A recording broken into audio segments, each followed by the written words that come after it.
اور تم اس کی تعریف کرتے ہوئے اسے جواب دو گے اور یقین کر لو گے کہ تم بہت ہی کم مدت رہے۔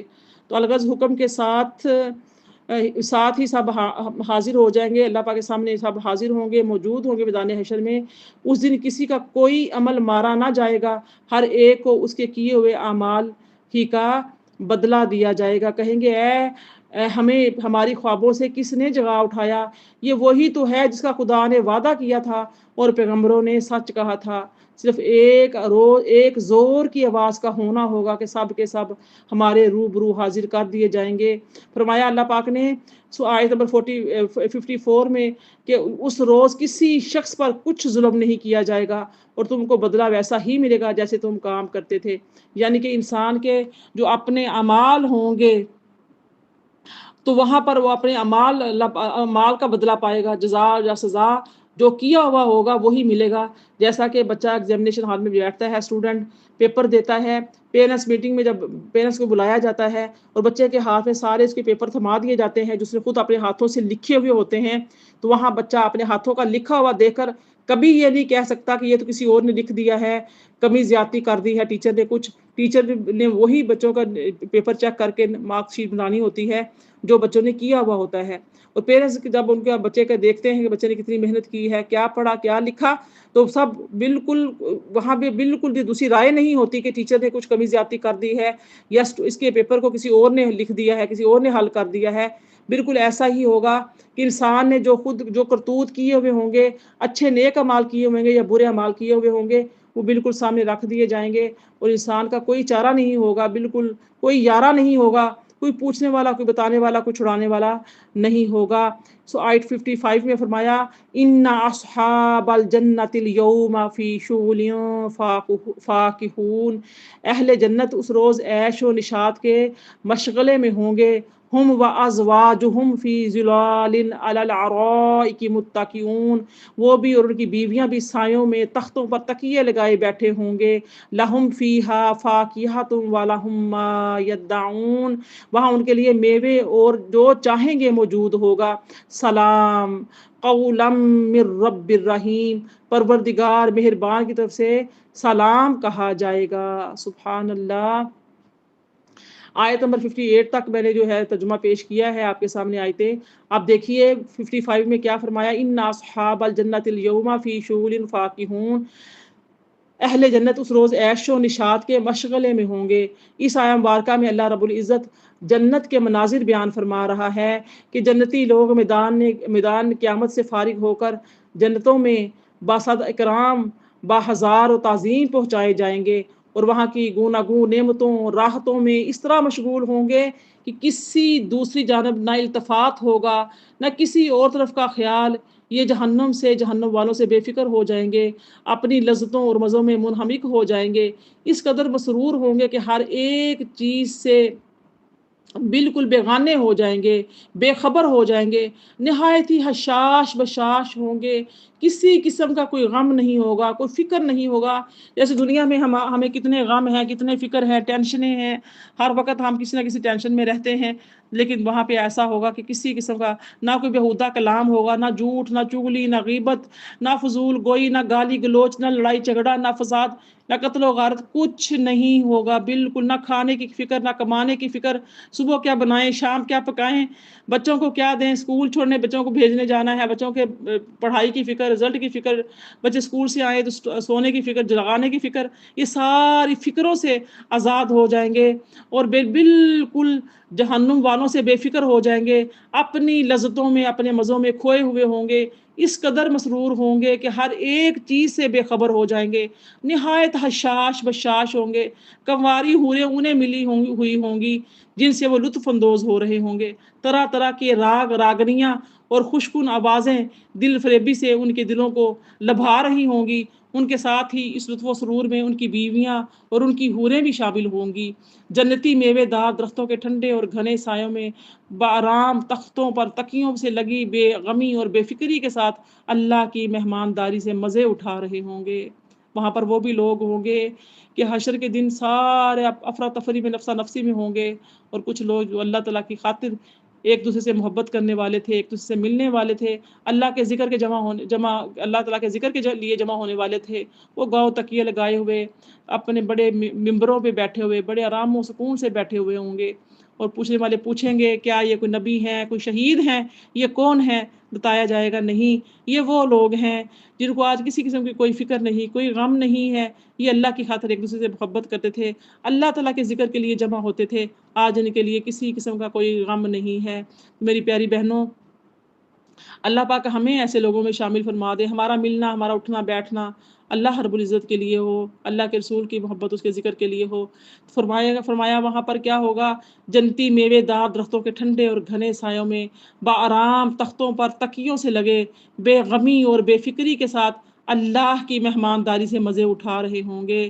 اللہ رب العزت کے عرش کے سائے تلے دسترخوان لگے ہوئے ہوں گے، اور وہ بیٹھے مزے مزے کے جنتی کھانے کھا رہے ہوں گے۔ ادھر نفسا نفسی کا عالم ہوگا، دوزخ جو ہے وہ چنگاڑ رہی ہوگی، پکار رہی ہوگی، اللہ کے نافرمانوں کو اپنی طرف کھینچ رہی ہوگی، اور گناہ گار رو رہے ہوں گے۔ لیکن یہ اللہ کی خاطر ملنے والے، اللہ کی خاطر محبت کرنے والے، اللہ کے ذکر کے لیے جمع ہونے والے، اللہ کے دین کے لیے بھاگ دوڑ کرنے والے اللہ کے عرش کے نیچے بیٹھے ہوئے ہوں گے، اور ان کے اللہ تعالیٰ کی مہمانداری کے مزے اٹھا رہے ہوں گے۔ ہر قسم کے میوے بکثرت ان کے پاس موجود ہوں گے، اور بھی جس چیز کو جی چاہے، جو خواہش ہو، پوری ہو جائے گی۔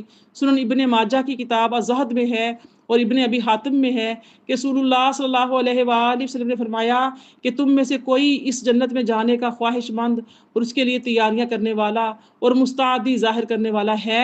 آپ سوال فرما رہے ہیں جس میں کوئی خوف خطر نہیں۔ رب کعبہ کی قسم، وہ سراسر نور ہی نور ہے، اس کی تازگیاں بے حد ہے، اس کا سبزہ لہلہا رہا ہے، اس کے بالا خانے مضبوط، بلند اور پختہ ہیں، اس کی نہریں بھری ہوئی اور بہہ رہی ہیں، اس کے پھل ذائقے دار، پکے اور بکثرت ہیں، اس میں خوبصورت نوجوان حوریں ہیں، ان کے لباس ریشمی اور بیش قیمت ہیں، ان کی نعمتیں ابدی اور لازوال ہیں، وہ سلامتی کا گھر ہے، وہ سبز اور تازے پھلوں کا باغ ہے، اس کی نعمتیں بکثرت اور عمدہ ہیں، اس کے محلات بلند و بالا اور مزین ہیں۔ یہ سن کر جتنے صحابہ تھے سب نے کہا حضور صلی اللہ علیہ وآلہ وسلم، ہم اس کے لیے تیاری کرنے ہیں، یا رسول اللہ ہم تیاری کرتے ہیں، ہم تیاری کرنے اور اس کے حاصل کرنے کی کوشش کرنے والے ہیں۔ آپ نے فرمایا انشاءاللہ کہو۔ میری پیاری بہنوں، آپ بھی انشاءاللہ کہو کہ ہم بھی ان جنتوں کی اس نعمتوں کو پانے کے لیے جو میں نے آپ کے سامنے ذکر کی ہیں، ہم بھی ان کی تیاری کریں گے، ہم بھی ان کو حاصل کرنے کی کوشش کریں گے۔ اب دنیا میں اگر ہمیں کوئی کارنر پلاٹ مل رہا ہو، کسی اچھی سوسائٹی میں گھر مل رہا ہو، یا ہماری خواہشات ہو کہ ہمیں جو ہے نا فلاں ایریے میں فلاں سوسائٹی میں گھر چاہیے اور کارنر پر چاہیے، ہر طرح کی سہولیات بھی ساتھ پاس ہوں، اور ہمارے بچوں کے اسکول کالج یونیورسٹیاں بھی قریب ہوں، ہاسپٹلس بھی قریب ہوں، مارکیٹ بھی قریب ہو، سیف بھی ہو، سیکیور بھی ہو، ہماری جان اور مال کا تحفظ بھی ہو، کسی قسم کا خطرہ نہ ہو، تو میری پیاری بہنوں ہم جو ہے سب اس کوشش میں ہوتے ہیں کہ وہ ہمیں مل جائے، ہمیں مل جائے۔ تو میری پیاری بہنوں، نبی کریم صلی اللہ علیہ وآلہ وسلم سوال کر رہے ہیں اور بیان کر رہے ہیں۔ صحابہ کرام نے کیا کہا؟ یا رسول اللہ ہم اس جنت کو پانے کی تیاریاں کریں گے۔ تو آپ نے فرمایا کہ انشاءاللہ کہو۔ تو آؤ میں اور آپ ہم بھی مل کر انشاءاللہ کہتے ہیں کہ ہم بھی ان جنتوں کے حصول کے لیے اپنی نفسانی خواہشات کو قربان کر کے اللہ کو راضی کرنے والے کام کریں گے۔ چاچو انہوں نے کہا انشاءاللہ، اللہ کی طرف سے ان پر سلام ہی سلام ہے، خود اللہ کا اہل جنت کے لیے سلام ہے۔ فرمایا تحیاتہم یوم یلقونہ سلام وعد لہم اجرا کریما۔ سورہ احزاب کی آیت 44 میں آتا ہے کہ ان کا تحفہ جس روز وہ اللہ سے ملیں گے سلام ہوگا۔ رسول اللہ فرماتے ہیں جنتی اپنی نعمتوں میں مشغول ہوں گے کہ اوپر کی جانب سے ایک نور چمکے گا، یہ اپنا سر اٹھائیں گے تو اللہ تعالیٰ کے دیدار سے مشرف ہوں گے۔ اور اب فرمائے گا السلام علیکم یا اہل الجنہ۔ یہی معنی ہے اس آیت سلام قول کا کہ جنتی صاف طور سے اللہ کو دیکھیں گے اور اللہ انہیں دیکھے گا۔ کسی نعمت کی طرف اس وقت وہ آنکھ بھی نہ اٹھائیں گے یہاں تک کہ حجاب حائل ہو جائے گا اور نور و برکت ان کے پاس باقی رہ جائے گی۔ یہ حدیث مبارکہ ابن ابی حاتم میں ہے، لیکن سند اس کی جو ہے تھوڑی کمزور ہے، لیکن بہت سی مسند روایات میں آئی بھی ہیں